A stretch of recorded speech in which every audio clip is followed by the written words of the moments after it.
আমি যোৱাকালি কেবিনেটত আমাৰ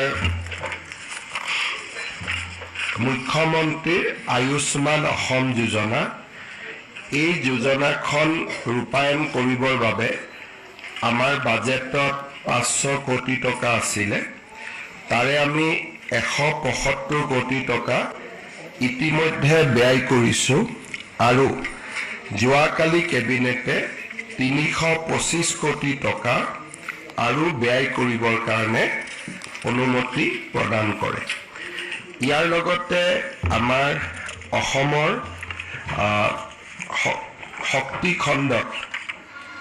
বিনিয়োগৰ বাবে বিশেষকৈ যিখিনি আমাৰ পাৱাৰ শৰ্টেজ হৈ আছে সেই পাৱাৰ শৰ্টেজ পূৰণ কৰিবৰ বাবে যোৱাকালি কেবিনেটে ভাৰত চৰকাৰৰ শক্তি পলিচিৰ অধীনত 500 মেগাৱাট পাৱাৰ 25 বছৰৰ কাৰণে ক্ৰয় কৰিবৰ বাবে অনুমোদন দিয়ে আৰু প্ৰতি ইউনিটত 5 টকা 79 পইচা দৰত এই আমি পাৱাৰ কিনিব পাৰিম আৰু ইয়াৰ দ্বাৰা আমাৰ বৰ্তমান যি অকণমান পাৱাৰৰ শৰ্টেজ আছে সেইখিনি আমি পূৰণ কৰিব পাৰিম ইয়াৰ পিছত মই আৰু দুটা কথা আপোনালোকক জনাব খুজিছো যে যোৱাকালি আমাৰ বাতৰি কাকত বিলাকত এটা আৰু টিভি বিলাকতো এটা বাতৰি প্ৰচাৰ হৈছিল যে ৰাজ্যিক কৰ্কট প্ৰতিষ্ঠানত অভাৱনীয়ভাৱে ৰোগীৰ মাচুল বৃদ্ধি হোৱা বুলি আমি যেতিয়া গোটেই বিষয়টো পৰীক্ষা কৰো তাত এটাই কথা আমি বুজি পাওঁ যে 10,000 টকা তেওঁলোকে ৰোগীৰ পৰা আগধন লবৰ কাৰণে এটা নিৰ্দেশ দিছিলে আৰু সেই নিৰ্দেশটো যোৱাকালি ৰাতিয়ে মই বাতিল কৰিবৰ বাবে তেওঁলোকক নিৰ্দেশ দিছো আৰু তেওঁলোকে এইটো বাতিল কৰিছে বাকি বাতৰি কাকত বা সংবাদ মাধ্যমৰ এটা কনফিউজন আছিলে যিখিনি মাচুল বৃদ্ধি কৰা হৈছিলে এই মাচুল বৃদ্ধি অকল কাৰ্ডৰ পেচেণ্টৰ ওপৰতহে কৰা হৈছে তাৰ মানে যাৰ আয়ুষ্মান অসম কাৰ্ড আছে আয়ুষ্মান ভাৰত কাৰ্ড আছে মেডিক্লেইম আছে ইন্সুৰেন্স আছে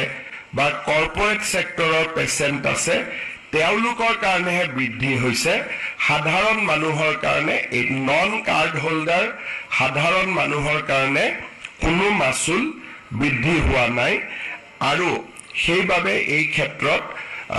যি বাতৰিত ওলাইছে বাতৰিটো তথ্যৰ ওপৰত সন্নিবিষ্ট নহয় কাৰণ আমাৰ কৰ্কট প্ৰতিষ্ঠানত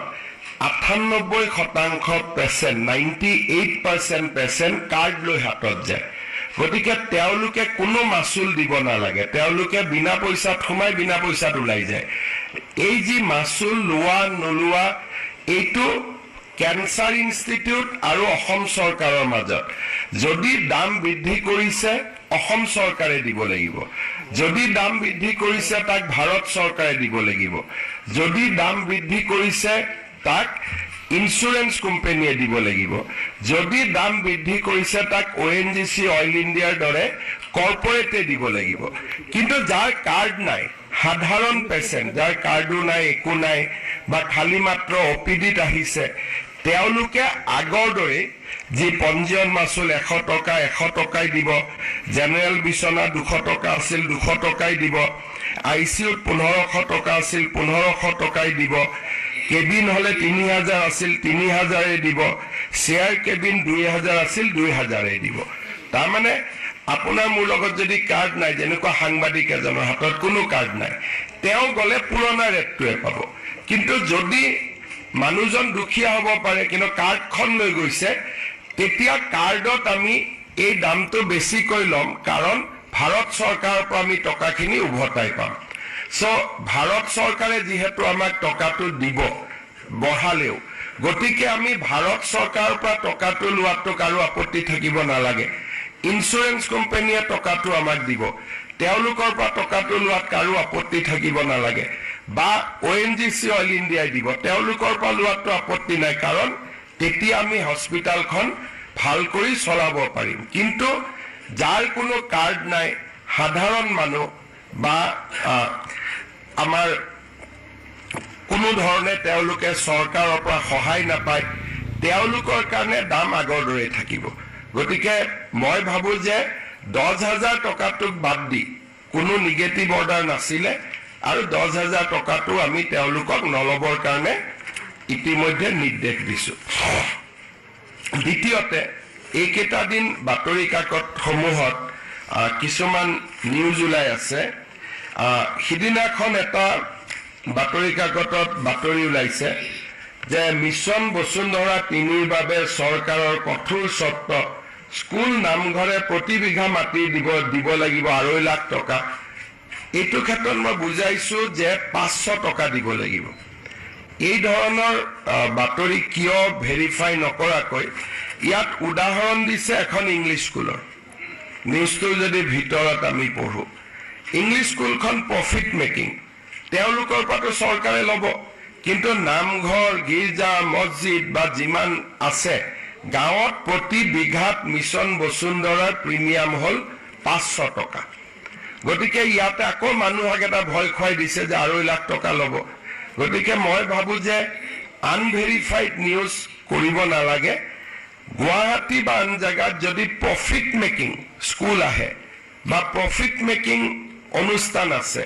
তেওঁলোকৰ কাৰণে আমি ফুল ফিজ লম কিন্তু